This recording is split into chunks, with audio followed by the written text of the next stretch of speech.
মেলা দেখার মজা রাতেই ভালো। তবুও আমরা সবাই দিনের বেলাতেই গেছিলাম। কেন?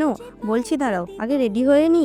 কোথাও যাবার আগে রেডি হতে শুরু করলে আমার ছেলে মেয়ে দুটো খুব জ্বালায়, যার জন্য আমি সবসময় লেট হয়ে পড়ি। আসলে দুপুরবেলায় গেছিলাম পুজো দিতে। তোমরা হয়তো অনেকেই জানো, গ্রামের দিকে মেলাগুলো বসে কোনো না কোনো দেবতাকে কেন্দ্র করে। তেমনই আমাদের গ্রামে সামচাঁদ ঠাকুরকে কেন্দ্র করে এই মেলা বসেছিল। প্রতি বছর এই পুজো দিতে আমার শাশুড়ি মাই যায়, কিন্তু এবছর আমরা সবাই গেছিলাম পুজো দিতে। কারণ 2021 সালে আমার বরের একটা কঠিন রোগ হয়েছিল। তখন আমার ঠাকুরমা আমার বরের সুস্বাস্থ্য কামনায় সামচাঁদ ঠাকুরকে একটা চাঁদির মালা মানত করেছিল। সেটা দেবার জন্যই আমরা সবাই গেছিলাম।